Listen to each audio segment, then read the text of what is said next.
রব্বি হাবলি মিনাস সালিহিন 21 বার পাঠ করে ফু দিলে কি হয়? আমি আবার বলছি, রব্বি হাবলি মিনাস সালিহিন 21 বার পাঠ করে ফু দিলে কি হয়? খুবই দামি এবং গুরুত্বপূর্ণ আমলটি আপনি শিখে রাখুন, আপনার কাজে লাগবে। আমলটি কখন কিভাবে করবেন, কোন নিয়মে করবেন, আমলটি করে কিভাবে উপকৃত হবেন আমি বলে দিচ্ছি। বিস্তারিত জানার জন্য, আমলটি শিখে রাখার জন্য ভিডিওটি না টেনে না কেটে ধৈর্য এবং মনোযোগ সহকারে শেষ পর্যন্ত দেখতে থাকুন, তাহলে সঠিক নিয়মে আমলটি করতে পারবেন। প্রিয় ভাই বোনেরা, আমলটি করতে আপনার টাকা পয়সা খরচ করতে হবে। অল্প কিছু সময় ব্যয় করলে হয়ে যাবে। আর অল্প সময় ব্যয় করে আমলটি করে যখন ফলাফল পাবেন, সে সময় ফলাফল দেখে আপনি আনন্দ আত্মহারা হয়ে যাবেন। আপনার চেয়ে খুশির আর কেউ থাকবে না। প্রিয় ভাই বোনেরা, তাই একেবারে বিশ্বাস নিয়ে, আস্থা নিয়ে, দৃঢ়তার সাথে মনকে স্থির করে আপনি দোয়াটি পাঠ করুন, দেখবেন সাথে সাথে কাজ হয়ে যাবে। আল্লাহ রাব্বুল আলামিন আপনার দোয়া দরখাস্ত কবুল করে নেবেন। প্রিয় ভাই বোনেরা, চলুন কিভাবে আমলটি করতে হয় জেনে নেওয়া যায়। শুরুতেই আপনি কি করবেন? উত্তম রূপে পবিত্রতা অর্জন করবেন। আর যে কোনো সময় আমলটি করতে পারবেন, কোনো সমস্যা নেই। তো উত্তম রূপে পবিত্রতা অর্জন করে পবিত্র স্থানে কিবলামুখী বসবেন আপনি, উত্তম পোশাক পরিধান করে। এরপরে আমলটি দিক মনোযোগ নিয়ে আসবেন।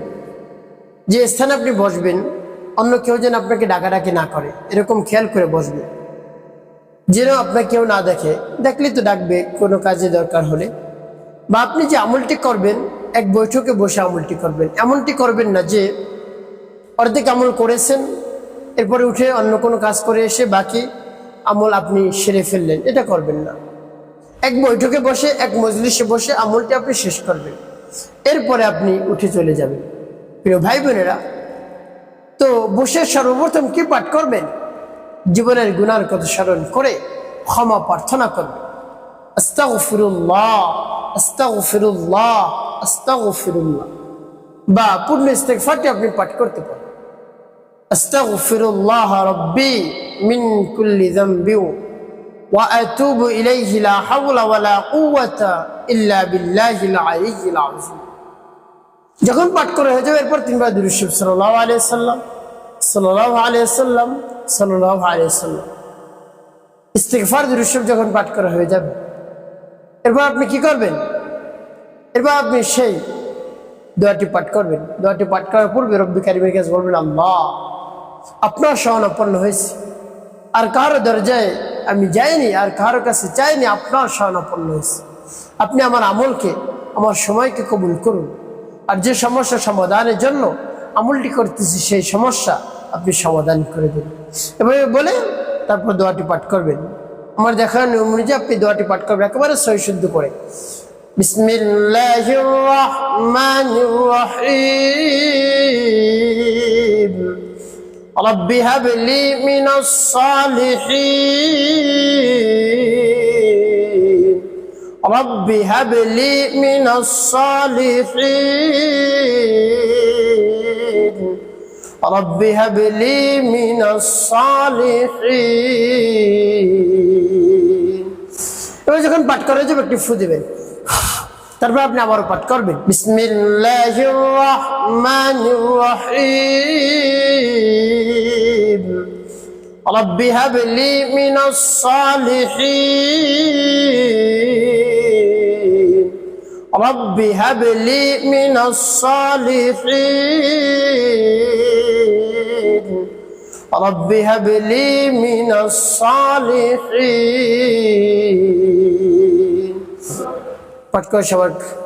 তারপর আপনি মনে দরুদ দিয়ে আবার পাঠ করবেন, বিসমিল্লাহির রহমানির রহিম। রব্বি হাবলি মিনাস সালিহিন। রব্বি হাবলি মিনাস সালিহিন। রব্বি হাবলি মিনাস সালিহিন। পাঠ করা শেষ, আবার ফু দেবেন। প্রিয় ভাই ভাই, কতবার? গুনে গুনে ভাই 21 বার পাঠ করবেন, 3টি ফু দেবেন। এরপর আপনি পাঠ করবেন, ইয়া যাল জালালি ওয়াল ইকরাম يا ذا الجلال والإكرام يا ذا الجلال والإكرام যখন পাঠ করা হয়ে যাবে এবার ফু দেবেন একটি শেষে নবীজি সাল্লাল্লাহু আলাইহি ওয়াসাল্লামের মুহাব্বত নিয়ে ভালোবাসা নিয়ে আপনি 9 বার দুরূদ ইব্রাহিম পাঠ করবেন গুনি গুনি একবারের জন্য কম না হয় খেয়াল করে আল্লাহুম্মা সাল্লি আলা মুহাম্মাদিন ওয়া আলা আলি মুহাম্মাদ কামা সাল্লাইতা আলা ইব্রাহিম ওয়া আলা আলি ইব্রাহিম ইন্নাকা হামিদুম মাজিদ اللهم بارك على محمد وعلى ال محمد كما باركت على ابراهيم وعلى ال ابراهيم انك حميد مجيد اللهم صل على محمد وعلى ال محمد كما صليت على ابراهيم وعلى ال ابراهيم انك حميد مجيد اللهم بارك على محمد وعلى ال محمد كما باركت على ابراهيم وعلى آل إبراهيم إنك حميد مجيد اللهم صل على محمد وعلى آل محمد كما صليت على إبراهيم وعلى آل إبراهيم إنك حميد مجيد اللهم بارك على محمد وعلى آل محمد كما باركت على إبراهيم وعلى آل إبراهيم إنك حميد مجيد اللهم صل على محمد وعلى آل محمد كما صليت على إبراهيم وعلى آل إبراهيم إنك حميد مجيد اللهم بارك على محمد وعلى آل محمد كما باركت على إبراهيم وعلى آل إبراهيم إنك حميد مجيد اللهم صل على محمد وعلى آل محمد كما صليت على إبراهيم وعلى آل إبراهيم إنك حميد مجيد اللهم بارك على محمد وعلى آل محمد كما باركت على إبراهيم وعلى آل إبراهيم إنك حميد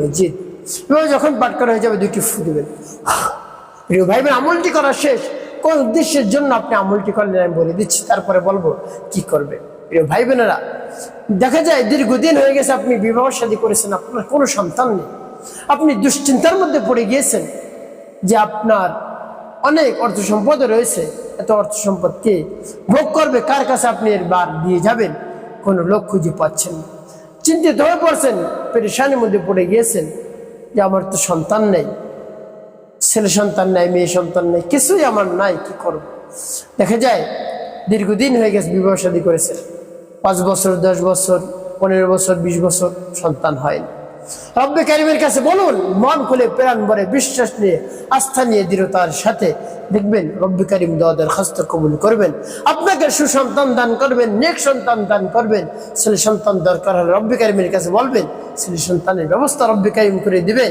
কন্যা সন্তানের দরকার হলে রব্বে কারিমের কাছে বলবেন কন্যা সন্তানের ব্যবস্থা আল্লাহ রাব্বুল আলামিন করে দিবেন এভাবে আল্লাহ রাব্বুল আলামিনের কাছে বিশ্বাস নিয়ে বলবেন প্রিয় ভাই বোনেরা এভাবে যদি বলতে পারেন আল্লাহ রাব্বুল আলামিন অবশ্যই আপনার ডাক শুনবেন দরখাস্ত কবুল করে নেবেন ইনশাআল্লাহ একটি কাজ আপনাকে করতে হবে 5 ওয়াক্ত নামাজ আদায় করতে হবে মানুষের কল্যাণে খিদমতে কাজ করবেন অবশ্যই আপনার জীবন সুখময় হবে শান্তিপূর্ণ হবে ইনশাআল্লাহ।